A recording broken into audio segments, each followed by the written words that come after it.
আসসালামু আলাইকুম। অপূর্ব একাডেমিতে আপনাদের সবাইকে স্বাগতম। প্রিয় এইচএসসি 2026 পরীক্ষার্থীরা, আগামী পরশুদিন আপনাদের ইংরেজি পরীক্ষা। তাই আজকের এই ভিডিওতে আপনাদের জন্য অত্যন্ত গুরুত্বপূর্ণ ভিডিওতে এমন কিছু থাকবে যা আপনাদের জন্য অত্যন্ত গুরুত্বপূর্ণ। শেষ মুহূর্তের প্রস্তুতিকে আরও সহজ করতে আমি নিয়ে এসেছি আপনাদের জন্য ইংলিশ সেকেন্ড পার্টের রাইটিং পার্টের 40 মার্কের একটা সাজানো গোছানো সাজেশন, যেটা বিগত বছরের বিভিন্ন বোর্ড এবং বিভিন্ন বোর্ডের প্রশ্নের ধরন ও সিলেবাস বিশ্লেষণ করে সবচেয়ে গুরুত্বপূর্ণ বলে আমার মনে হয়েছে, জন্যই আমি কিছু বিষয় নির্ধারণ করে রেখেছি আপনাদের জন্য। তবে একটি বিষয় মনে রাখবেন, এটি কোনো বোর্ডের অফিসিয়াল প্রশ্ন বা শতভাগ কমন হওয়ার নিশ্চয়তা কিন্তু নেই। তবে আশা করা যে ইনশাআল্লাহ এখান থেকে আপনারা কমন পাবেন। আপনাদের কাছে আমার বিশেষ অনুরোধ, ভিডিওটি একদম শেষ পর্যন্ত মনোযোগ দিয়ে দেখবেন, কারণ প্রতিটি টপিকের সঙ্গে আমি বলে দেব কোনগুলো আগে পড়বেন এবং কোনগুলো বেশি গুরুত্ব দেবেন। আরেকটি কথা, এখানে নতুন কিছু শেখার চেয়ে আগে যা পড়েছেন সেগুলো বারবার রিভিশন করুন। পরীক্ষার হলে শান্ত থাকবেন, প্রশ্ন ভালোভাবে পড়ে বুঝে উত্তর লিখবেন এবং সঠিক সময়ে ব্যবহার করবেন। ভালো ফলাফল ইনশাআল্লাহ আপনার জন্য অপেক্ষা করবে। ভিডিওটা যদি আপনাদের উপকারে আসে তাহলে অবশ্যই একটি লাইক করবেন এবং আপনাদের বন্ধুদের সঙ্গে শেয়ার করবেন। অপূর্ব একাডেমি চ্যানেলটিকে সাবস্ক্রাইব করে পাশে থাকবেন এবং বেল আইকনটি অন করে রাখবেন। তাহলে আর দেরি নয়, চলুন শুরু করা যাক এইচএসসি 2026 ইংলিশ পার্টির শেষ মুহূর্তের সবচেয়ে গুরুত্বপূর্ণ সাজেশন। আপনাদের সকলের দোয়া ও আন্তরিক শুভকামনা রইল আপনাদের জন্য। আল্লাহ আপনাদের পরীক্ষা সহজ করে দিন এবং সর্বোত্তম ফলাফল দান করুন, আমিন। চলুন আমরা মূল ভিডিওতে ফিরে যাই। অপূর্ব একাডেমি এইচএসসি ইউজি দ্বিতীয় পত্রের সর্বশেষ ফাইনাল সাজেশন 2026 সকল বোর্ডের জন্য প্রযোজ্য। যে যেখান থেকে দেখেন না কেন, আশা করা যায় ইনশাআল্লাহ এখান থেকে আপনারা কমন পাবেন। এটা শুধুমাত্র রাইটিং পার্টের সাজেশন। আচ্ছা, একটুখানি যদি আমরা লক্ষ্য করি, প্রথমে আছে ফর্মাল লেটার। আছে ফর্মাল লেটারের ভিতরে আমি অনেকগুলো বোর্ড পর্যালোচনা করে তারপর দেখলাম যে আছে for increasing setting up A multimedia facilities, library facilities, English language club, computer club, lab facilities, debating club, canteen, common room, board and sound system. এর ভিতর থেকে আশা করা যায় ইনশাল্লাহ আপনাদের ফর্মাল লেটার থাকবে। তারপর দেখেন for permission to go on a study tour or excursion, এটা 90%। আমার কাছে মনে হয়েছে যে এটা 90% আসার মতো, তাই এটা 90% আমি দিয়ে রেখেছি। আচ্ছা, এরপরে আছে for taking steps against the anti social activities in your area. এটাও মোটামুটিভাবে ইম্পর্টেন্ট আছে। প্রত্যেকটা যতগুলো এখানে দেওয়া আছে সবই ইম্পর্টেন্ট, কোনোটি ইম্পর্টেন্ট ছাড়া নেই। এরপর আছে for insuring safe drink water in the college campus, এটাও কম ইম্পর্টেন্ট না। তারপর আছে for opening relief camp flood affected people. তারপরে আছে request to prohibit the use of mobile phone by students and teachers in classrooms and exam halls.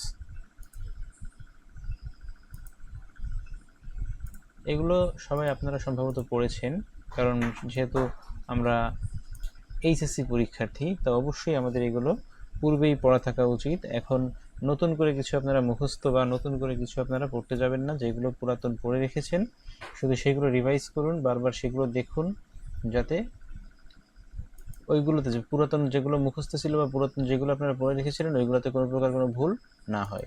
আচ্ছা, এবার খেয়াল করুন, রিপোর্ট রাইটিং আছে।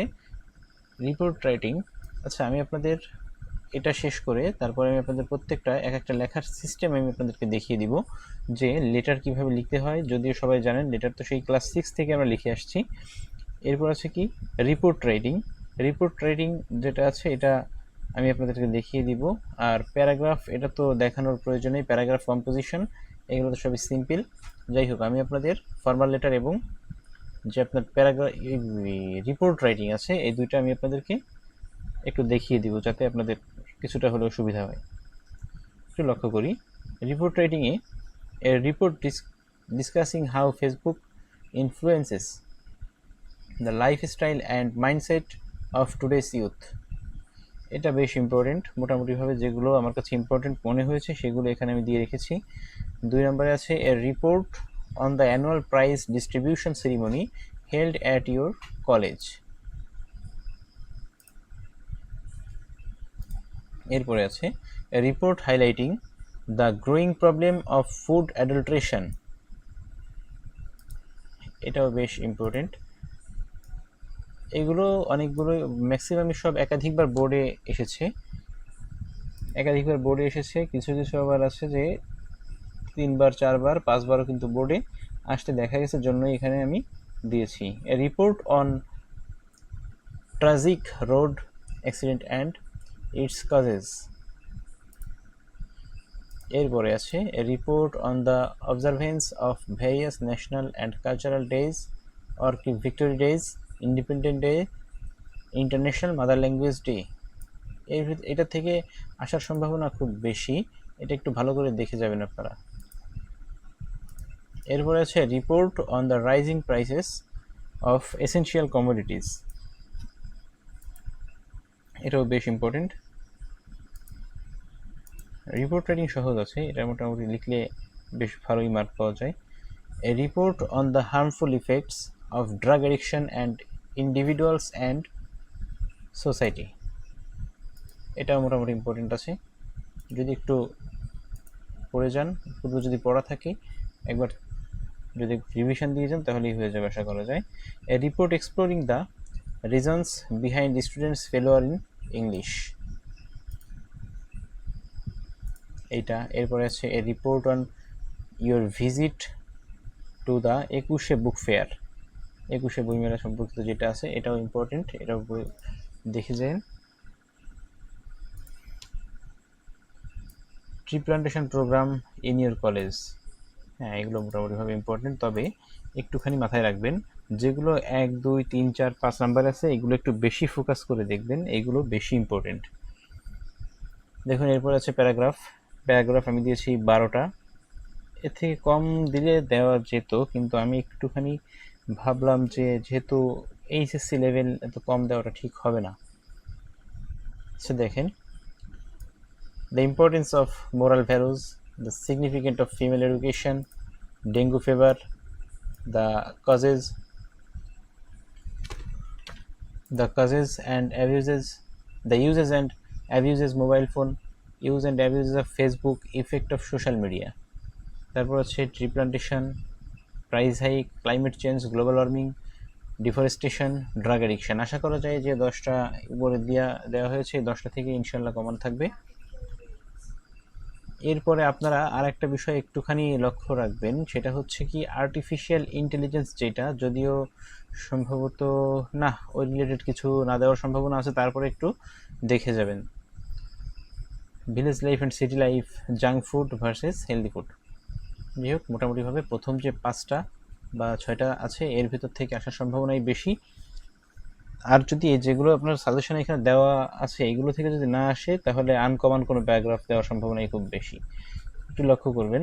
আছে composition, climate change in Bangladesh, impact Facebook on 3000, students and social service, duties of students. যাই হোক, দুটোর একটা হলেই হচ্ছে, student and social service.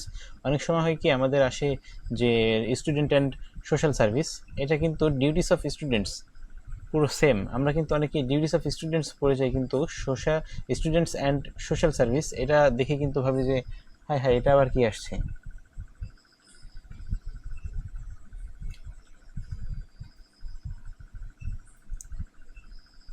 Wonders of modern science, your childhood memory, deforestation, the causes effect of drug addiction, female education in Bangladesh, population problem in Bangladesh, unemployment problem in Bangladesh, modern technology and globalisation your favourite হবে। আশা করা যায় ইনশাল্লাহ এই যে আপনাদের যে 40 মার্কসের জন্য যে সাজেশনটা আমি তৈরি করেছি ইনশাল্লাহ এর ভিতর থেকেই সব কমন পাবেন। চলুন এখন আমরা একটু দেখে আসি কিভাবে আপনার ফর্মাল লেটার লিখতে হয়। ফর্মাল লেটার লেখার একটা টেমপ্লেট আমি রেডি করে রেখেছি, যেটা হচ্ছে স্ট্যান্ডার্ড টেমপ্লেট হিসেবে আছে স্কুল বা কলেজ অ্যাপ্লিকেশনের জন্য। Date July 6, 2026, the headmaster, school আর কলেজ নেম এখানে দেবেন, তারপর হচ্ছে এখানে যে কোনো একটা স্থানের নাম, প্লেসের নাম দিয়ে দেবেন, ঢাকা বাংলাদেশ দিতে পারেন, যে কোনো একটা দিলেই হচ্ছে, প্রশ্নে যেটা উল্লেখ থাকবে সেটা দেওয়াই বেটার। এরপর আছে subject, write the main reason for your application. আচ্ছা এইখানে হচ্ছে সাবজেক্ট কোনটা, কোন বিষয়ের উপর আপনি লিখতেছেন সেই বিষয়টা অ্যাপ্লিকেশন ফর যে সাবজেক্ট আপনার প্রশ্নে দেওয়া থাকবে সেটা লিখলেই এনাফ। এরপর dear sir with due respect and humble submission, মোটামুটিভাবে এই যে বডি অংশটা আছে, বডি অংশে কয়টা পার্ট হবে, বডি অংশে হবে মোটামুটি 3টা পার্ট হবে বডি অংশে, ঠিক আছে।